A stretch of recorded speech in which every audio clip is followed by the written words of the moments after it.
Are you a grudge holder? Do you hold grudges for a long time?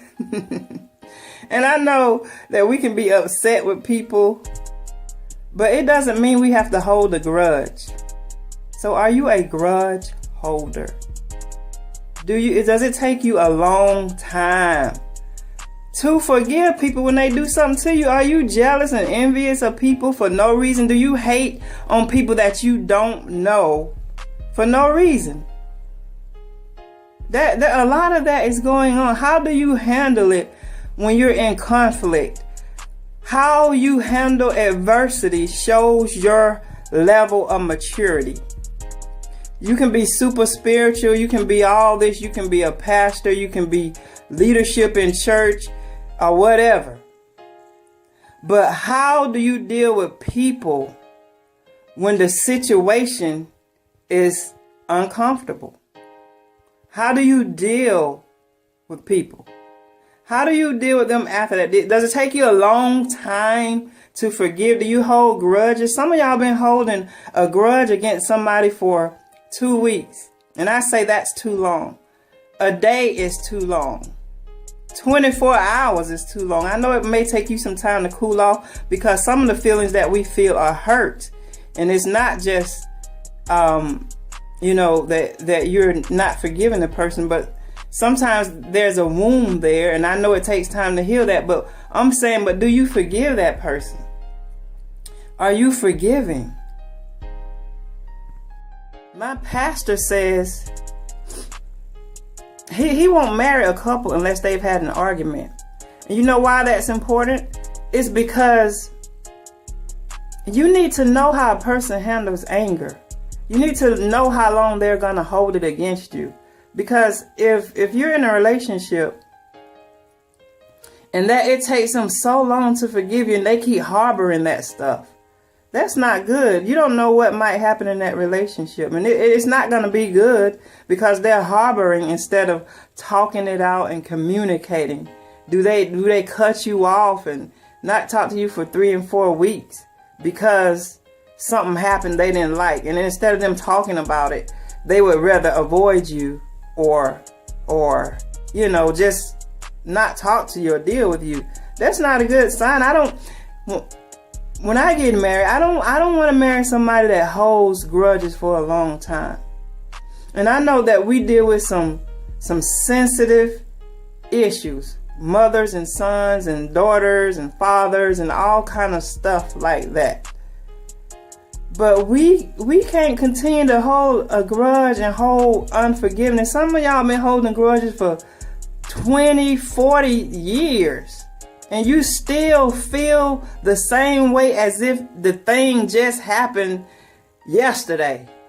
And you know why you still feel that way? Because every opportunity you get, you are talking about it. You talk about it. And so when you talk about it, you bring life to it as if it just happened.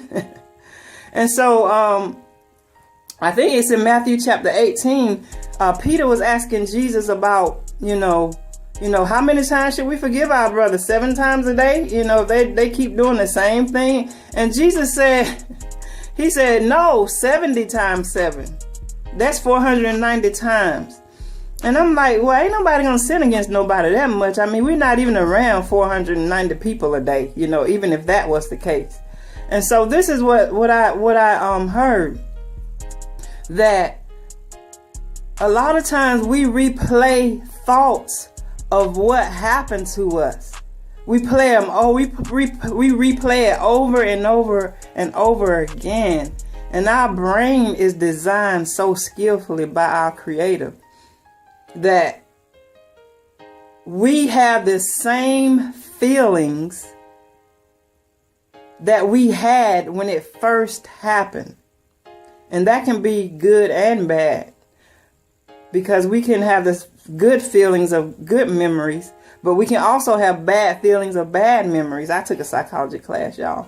But to be honest, people, somebody can do something to you, and when you keep saying it, your words release power. When you keep saying what they did and repeating it over and over, that stuff, you are giving life to what happened. It's like it's happening again. It's happening over and over again in your mind. And so you begin to feel the same feeling, that same feeling over and over again. And it's like it's a new thing happening, even though it may have happened 20 years ago, a year ago.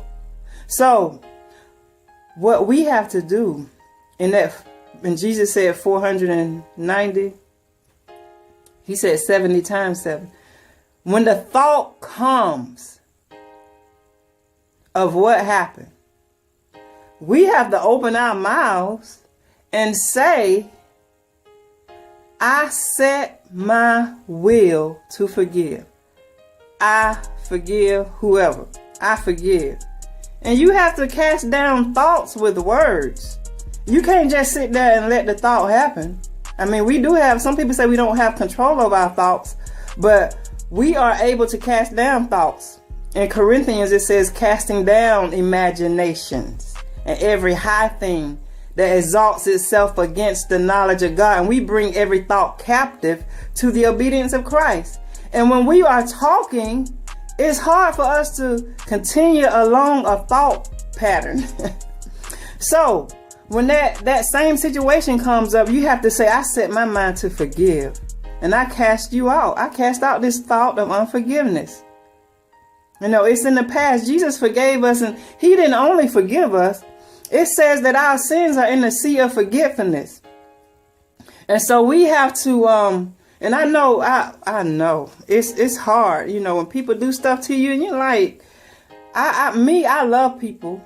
I love people, and they can do stuff to me. It hurts, and I have to get over the hurt, but I have to forgive those people. I have to, you know, I had people very close to me hurt me. I'm talking about family. I've had people in the church, at work, which I don't work in corporate anymore, but I'm just saying, from the pulpit to the pew, you know, I had people do stuff to me, and I felt like, you know, you are mature. Just because somebody in leadership does not mean they are mature. Just because somebody is a parent doesn't mean they know how to be a parent. Just because somebody is a husband or a wife that's not doing what they are supposed to do doesn't mean they know how. Maybe they weren't taught. And so I know it can be hard. You know, people do stuff. I've been betrayed by a husband, by people in different positions in my life. And so I've had to be able to overcome the hurt and the pain. And I know it can be difficult sometimes, but we still have to forgive. We have to forgive and move on. Don't be holding grudges for 10 and 11, 12 years, 13 years. The Bible said don't let the sun go down on your wrath. Y'all need to get it together even before it get dark. If it happened that day, and sometimes I know you say, well, it ain't that easy, but make a quality decision in your mind and in your heart and say, hey, I'm making a quality decision to forgive. And every time the thought comes up, say, I forgive. I make a quality decision to forgive that person, or whoever he or she is.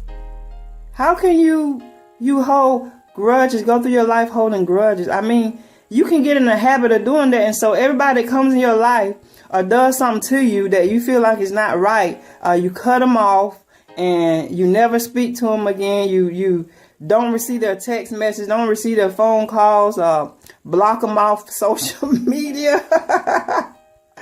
and sometimes it's not even that big of a deal. I know it can be a big deal to you, but some people tell you stuff to help you, and you get mad about it, and you can't take it. You can't deal with it. So, and some of y'all just don't like people, and you don't really have no reason. You are no better than any other people, racist people who burn crosses and hang people.